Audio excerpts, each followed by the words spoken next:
Hemen Rojbin senle başlamak istiyorum. Sen de yakından takip ediyorsun. 29 Ocak'ta varılan anlaşmadan bu yana neredeyse 10 hafta geçti. 2,5 ay olacak. Tabii bazen gerilimli, bazen normal bir süreç şeklinde ilerledi entegrasyon süreci. Sen neler söylemek istersin? Özellikle gelinen nokta merak ediliyor. 10 hafta sonra entegrasyon hangi aşamada ve varılan anlaşmaya taraflar uyuyor mu? Senin gözlemin, izlenimlerin nasıl? Evet, Heval, 29 Ocak'ta imzalanan anlaşma çerçevesinde bazı adımlar ilk etapta atıldı. Çünkü dünya, yani genel olarak bütün kamuoyunun gözü Rojava'daydı, Şam'daydı ve o açıdan bazı adımların atılması gerekiyordu. Tabii ki Kürtler açısından önemli olan esas noktalardan bir tanesi Kürtlere dönük soykırım saldırılarını durdurmaktı. İlk aşamada bu gerçekleşti. Evet, savaş durdu. Bir ateşkes durumu gerçekleşti. Sonrasında entegrasyon gündemi gerçekleşti. Yani aslında yapılan anlaşma entegrasyon, demokratik entegrasyonun gerçekleşmesi üzerineydi. Tabii ki HTŞ bunu öyle ele almadı. Yani demokratik entegrasyon demedi. Sadece entegrasyon dedi ve biraz da aslında farklı hesaplar vardı. Yani sahada bir silahlı saldırıyla Kürtleri yok etmek, Kürt varlığını, kimliğini tümden yok etmek üzerinden hesaplar vardı. Fakat bu tutmayınca ikinci aşamaya geçildi. Yani bence, yani benim okuduğum taraftan sadece anlatmak istiyorum. Diğer plan devreye girdi. Biraz daha sahaya inip sahada kendisini konumlandırmak isteyen bir hesap devreye girdi. Evet, anlaşma gereğince bazı adımlar atıldı. Mesela valilik atandı. Hasek'in valiliği atandı. Yine işte Savunma Bakan Yardımcısı belirlendi. Belli bazı isimler daha belirlendi. Yani resmiyete kavuştu. Fakat şeyde söyleyelim, yani şimdiye kadar anlaşma gereğince sözlü olarak yapılmış olanlar var. Sadece bir anlaşmanın imzalanma durumu dışında sahada yürütülen pratik biraz daha sözlü görüşmeler, işte karşılıklı anlaşmalar, ama anayasaya ya da farklı bir çerçeveye kavuşan resmi bir şey yok. Yani sadece sözü söylenmiş olan, karşılıklı Peki bu durum nasıl söylenmiş bir olan tehlike veya tehdit oluşturuyor? Şimdi hiçbir şeyin yasal güvencesi yok diyorsun. Anayasal güvence olmadı anlaşmadan sonra. Aslında böyle bir şey var. Bunu böyle görmek gerek. Yani şu an Şam DAEŞ zihniyetiyle yürütülüyor. Ama var olan kanunlar da Baas rejimine ait. Yani Baas rejimi aslında siyasal İslam üzerinden yürütülmeye çalışılıyor. Yani konjektür değişmedi. Aslında Suriye'de sistem tam olarak değişmedi. Yani şu aşamada biz Şam'ın ya da işte Suriye sisteminin demokratikleşmesinden bahsedemeyiz. Entegrasyonun da gerçekleşmesi için aslında bu adımların atılması gerek. Çünkü entegrasyon karşılıklı bir anlayış üzerinden gelişmeli. Yani Suriye'nin demokratikleşmesini öngörüyor. Çünkü zaten özerk yönetim yerel demokrasiyi yürütüyordu. Yerel demokrasi vardı yani Rojava'da. Halkları tanıyan kadınların öncülüğünde, kadın rengiyle eş başkanlık sisteminin olduğu ve yine herkesin kendi inancı ve kültürüyle yaşadığı bir sistem vardı. İdari anlamda da böyleydi. Yani işte belediyesiyle, ne bileyim, bütün sistemiyle, yani yerel demokrasi aslında uygulayan bir sistem vardı. Şimdi bu yerel demokrasinin entegrasyonundan bahsediyoruz. Bunun Şam'a entegrasyonu tabii ki despotik ya da merkeziyetçi bir sistemi olamaz. Yani nereden bakarsan bak bir tutarsızlık var işin içinde. Yani karşının Rojava'ya yaklaşımında bir tutarsızlık var. Hesaplar başka. O açıdan aslında entegrasyonla birlikte gelişen süreç, evet, bazı şeyleri geliştirdi. Mesela işte ateşkesi geliştirdi. Onun dışında belli bazı adımlar var ve bundan sonrası da aslında biraz da demokratik siyasetin de önünü açan bir süreci başlattı. Yani demokratik siyaset üzerinden yürütülecek bir mücadeleyle entegrasyon gerçek çizgiye oturacak. Çünkü şu aşamada bakalım, mesela şimdiye kadar entegrasyon adına valiliğe bağlı müdüriyetler var. Şimdiye kadar sadece 2 tanesi gerçekleşti. İşte sağlık ve eğitim müdürlükleri ve ve bunda söyleyelim yani sağlık alandaki müdürlükte Şam'dan doğru atamayla gerçekleşti ve sonradan işte bu Rojava'nın itirazları üzerinden tekrardan ele alınacağı söylendi ama şimdiye kadar bu konuda da bir adım atılmadı. Eğitim konusunda bir adım atıldı. Rojava'dan belirlenen isimler kabul edildi. Ama şeyde söyleyelim yani Kubane'ye yapılan uygulama asıl Cizre'de yapılıyor. Yani Haseki alanına da uygulanıyor.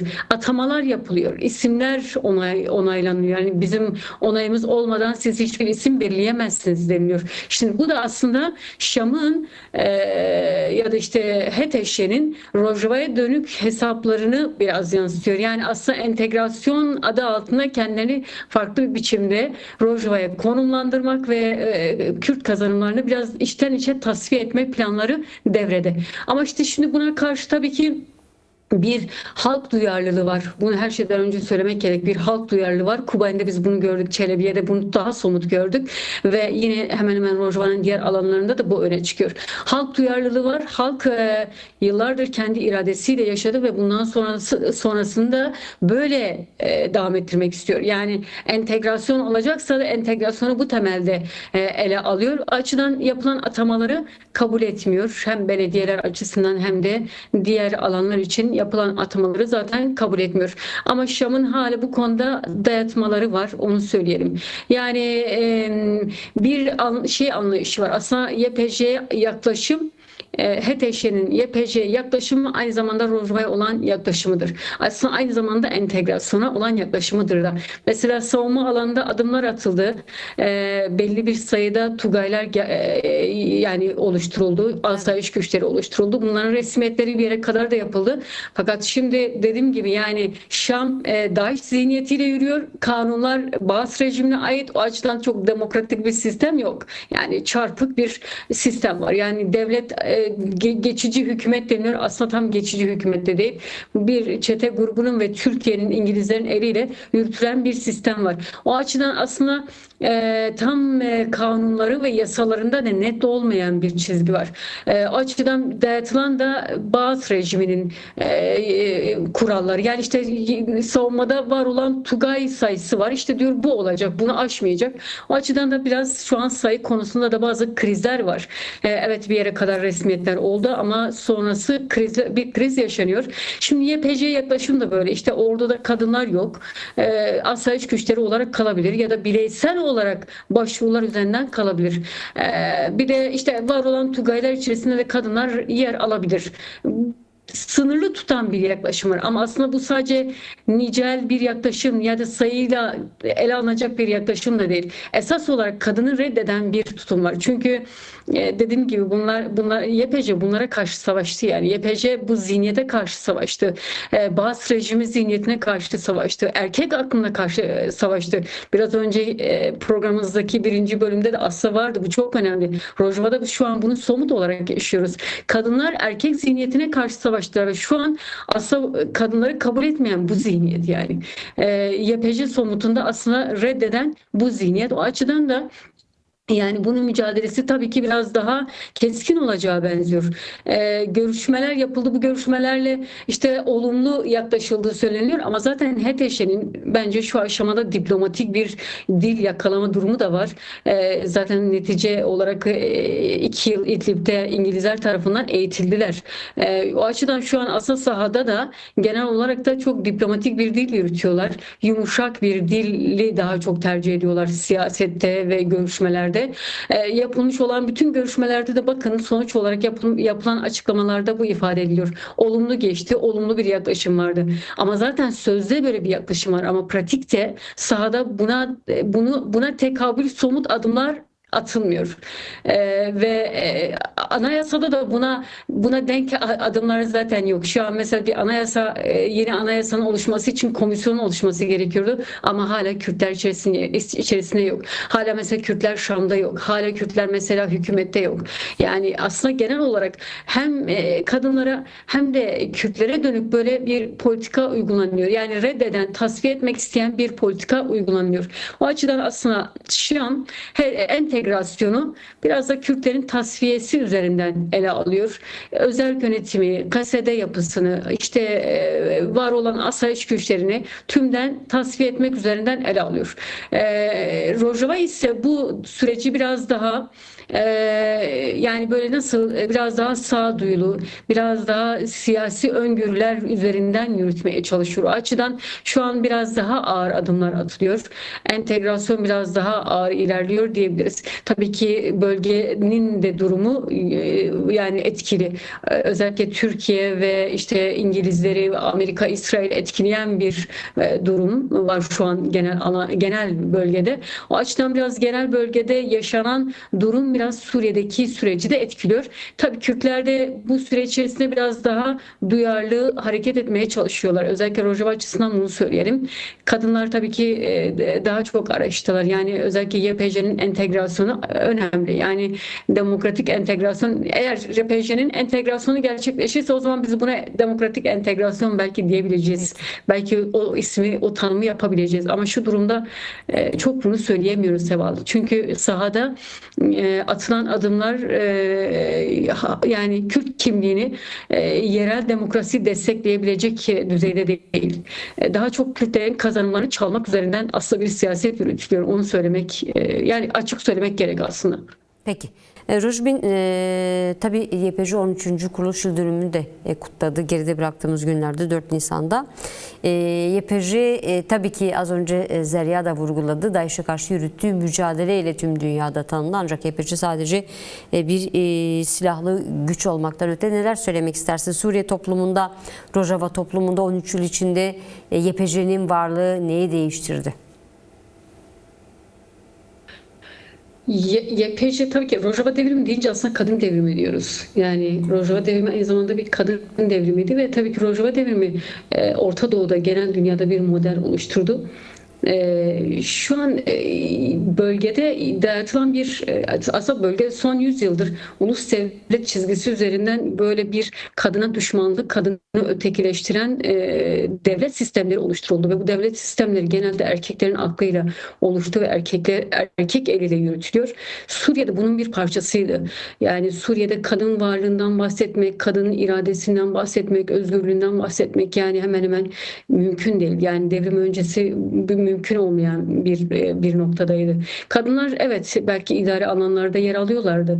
Belki yaşamın belli bazı yerlerinde yer alıyorlardı. Fakat irade olarak, kimlik olarak tanınan bir pozisyonda değillerdi. Yani bu bazı rejiminin bir siyasetiydi ve aynı zamanda tabii ki Orta Doğu'nun genel bir siyasetiydi. Dışarıdan Orta Doğu'ya belirlenen bir siyasetti aslında, bunu da söylemek gerekir. Çünkü hala bu siyasette bir ısrar var, bir dayatma var ve son yıllarda bu biraz daha körüklendi, biraz daha böyle derinleştirildi de. Mesela Afganistan bunun bir örneği, işte Sudan bunun bir örneği, Yemen bunun bir örneği, Libya mesela bir örnektir.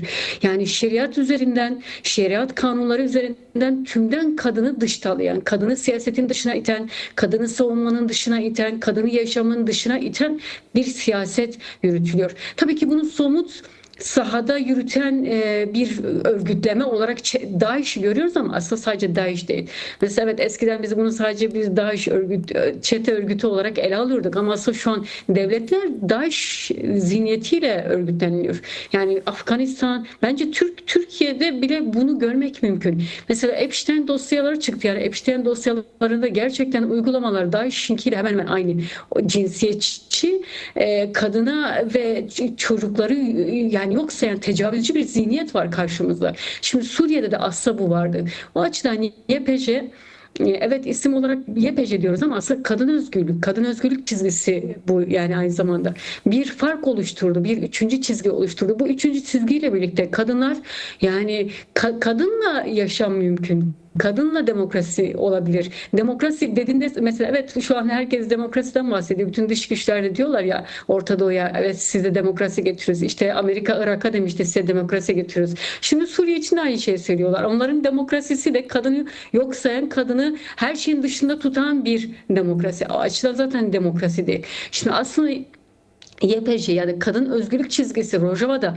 bunu bütün dünyaya gösterdi. Yani bir demokrasi örneğiydi. Bir mesela halkların birlikte yaşama örneğiydi. Kadınların irade olabilme örneğiydi. Yani kadınların varlıklarını bulabildiği bir model oluştu. O açıdan YPJ sadece Suriye'de değil. Yani Rojava'nın dışına taştı. Kadın özgürlük çizgisi Rojava'nın dışına taştı yani. Artık sadece Rojava ile ifade edilecek bir noktada değil. Suriyeleşti ve aynı zamanda Orta Doğulaştı. Mesela şu an bütün Orta Doğu kadınları aslında bir biçimde Kürt kadınlarını kendileri için örnek görüyorlar. Yani mesela biz gazetecilik şeylerimizde de Orta Doğu'ya yönümüzü verdiğimizde ya da Orta Doğu'dan aldığımız haberlerde biz bununla çok karşılaşıyoruz. Birçok kadın mesela hep bunu kendisi için örnek alıyor. Kadınlar irade olabilmeli, idari konularda, savunmada, siyasette, diplomaside, bütün alanlarda irade olabilmeli ve bu açıdan Kürt kadınları bizim için örnektir diyorlar. Buna benzer birçok haber yaptık, birçok haber elimizin altından geçti. Yani demek istediğim şey ne? Kürt kadınların öncülüğünde Rojava'da hem savunma hem de bütün alanlarda bir model oluştu ve bu Suriye'de etkiledi. Mesela Druzi kadınları etkiledi. Druzi kadınlar şu an mesela daha etkin. Savunma alanlarında da kendilerini örgütlediler. Belki bunu çok açık ifade edemediler. Çünkü çok yoğun bir baskı var bu bölge üzerinde. Bölgenin hemen hemen çoğunluğu çemberde, kuşatma altında. O açıdan biraz da böyle kendini savunmak üzerinden bunlar çok ifade edilmiyor ama bizim yerel kaynaklardan edindiğimiz birçok bilgi var bu konuda. Mesela Druzi kadınlar da kendisini savunma alanında örgütledi. Yine mesela Alevi kadınlar aslında bir nevi hem öz eleştiri verip biraz da yani geçmiş pratikleri, geçmiş dönemlerin de öz eleştirisini vererek tekrardan kendilerini örgütlemek istediler ve bunun için de Rojava'ya verdiler yönlerini. Rojava'dan ilham aldıklarını açıkça ifade ettiler. Birçok açıklamalarında bu var. Şimdi böyle olunca Suriye'de aslında Arap kadınları da bu konuda öyle. Mesela Rakka'da, Derezor'da, Tabka'da biz bunun örneklerini gördük. Hala kadınlar mesela gerçekten şeye ihtiyaç duyuyor. Yani diyor ki evet burası işgal edildi. HTŞ'nin eline geçti ama esas biz özel yönetimde kendimizi ifade ettik. Biz özel yönetimde varlık bulduk. Hala Minbiş'te mesela kadınlar bir biçimde kendisini Rojava'ya ulaştırmaya çalışıyor. Biz yine tekrar orayı da yaşamak istiyoruz diyor. Bunu açıkça dijital medya mecralarında da ifade eden kadınlar var. Yani kadınlar aslında Suriye'de bir değişimin olabilmesi için Peki bu bir süreç, bu dinamik güç entegrasyon oldular. süreci, yani Şam yönetiminin HTŞ'ye teslim edilmesi, daha sonra da Kuzey ve Doğu Suriye'deki halkların ortak yürüttüğü, var ettiği bu sisteme saldırmasıyla birlikte daha sonra başlayan entegrasyon sürecini de ele aldığımızda şimdi var olan kadın kazanımları buradan nasıl etkilendi, bu son aylarda yaşananlardan? Tabii Heval yani var olan konjektür üzerinden ele alırsak kadın kazanımları da tabii ki etkilendi. Yani darbelenmek istedi, aslında onu söyleyelim, darbelenmek istedi. Bir tökezleme yaşadı. Evet, işin hakikati böyle bir tökezleme yaşadı ama bir bitiş olmadı. Ya da bir irade kırılması olmadı. Kadınlar hala YPJ olarak varlar, varlıklarını da koruyorlar. Kendilerini savunacaklarının iradesini de gösteriyorlar. Bence bu çok önemli ve hala Rojava varlığını koruyor. Aslında yerel demokrasisiyle de varlığını koruyor. Açıdan hala bence Kürt kadınları, Rojava hala Suriye için bir model. Bence entegrasyonda da atılması gereken adımlardan bir tanesi bu. Rojava'nın yani Suriyeleşmesi.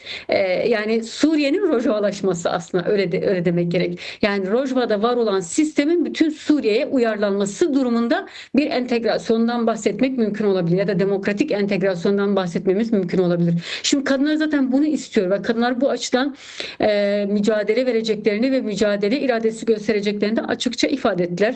Yaptıkları görüşmelerde de bunlar dile geldi ve sonrasında yapmış oldukları açıklamalarda da bu yine böyle ifade edildi. Ama tabii ki işin bir püf noktası var. Bunu görmek gerek.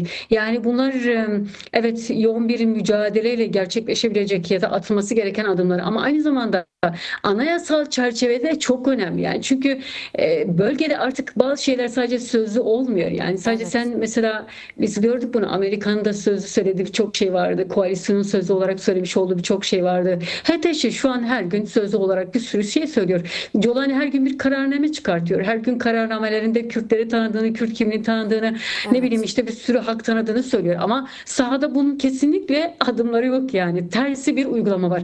Yani aslında yalan üzerine kurulu bir sistem var. Yalan üzerine yürütülen bir politika var, bir siyaset var. Bu açıdan mücadeleyi garantilemek çok önemli. Kadınlar bunu söylüyor. Yani bütün Suriyeli kadınlar, özellikle Kürt kadınları mücadeleyi garantili yürütmek istiyor. O açıdan anayasada bir değişimin olması kesinlikle şart. Bir anayasa değişikliğinin olması ve bu anayasada kadınların yer alması, yine Kürtlerin yer alması kesinlikle önemli bir şart. Yani Rojava'nın önemli bir şartı. Aslında anlaşmada da bu vardı. Tabii şimdiye kadar bu konuda Peki. sözü aşan bir şey yok pratikte. Ama bu çok önemli. Onun dışında oluşacak bir devlet sisteminde işte mesela deniliyor ya, devlet artı demokrasi. Şimdi bu devlet artı demokrasi aslında bir entegrasyon da yani daha güçlü bir entegrasyon da sağlayacak. Şimdi bu açıdan da aslında Suriye'nin demokratikleşmesi önemli. Nasıl bir hükümet, nasıl bir idari sistem ve yine vilayetlerin özelliği nasıl olacak? Yerel demokrasi nasıl kendisini örgütleyecek? Yerel demokrasinin örgütlenmesi, halkların, inançların, kadınların kendisini yer bulacağı bir sistemin olması gerek. Şimdi bu sadece Kürtlerle olacak bir şehir değil. Yani bütün Suriye halklarının, kadınların bir arada yürüteceği bir mücadele olur. Bu açıdan şeyde söylemek gerek Heval. Yani kadınlar evet bir yere kadar belki ortaklar ama bir yerden sonra biraz da yalnız kalıyorlar. Erkek aklı, erkek zihniyeti devreye girince cinsiyetçi maalesef, ama bütün toplumlarda da bu çok daha baskın. Belki Rojava'da bunun mücadelesi daha yoğun verildi. Bu konuda daha kazanımlar daha fazla. O açıdan yani bunu vurgulamak gerek. Yani bir fark oluşturdu. Ama cinsiyetçi yaklaşımlar bir biçimde kendisini özellikle diplomasi ve siyasi alanda da gösteriyor. O açıdan kadınlar daha uyanık olmalı, daha öngörülü siyaset yürütmeli ve diplomaside, özellikle diplomasi açısından, yani tabii kadınlar biraz diplomaside de yeniler aslında ve o açıdan belki biraz daha bu konuda profesyonel siyaset yürütmek gerekiyor. O açıdan bence kadınların önü şu an açık. Yani Suriye'de açık. Bölgenin durumunu göz önünde bulundurduğumuzda kadınlar bence şu var olan kaostan bir çıkış yolu bulabilirler ve bu çıkış yolu kesinlikle kadınlara büyük kazanımlar sağlayacaktır. Bence sadece bu Suriye'de de sınırlı değil var. Yani Suriye'deki bir gelişme Irak, yine İran, yine işte Suriye, Türkiye'yi etkileyebilecek bir durum. Tabii ki Türkiye'deki gelişmeler de aynı şey. Yani simbiyotik bir şey var aslında burada. Birbirini etkileyen, tetikleyen bir siyaset ve bir politika yürütülüyor.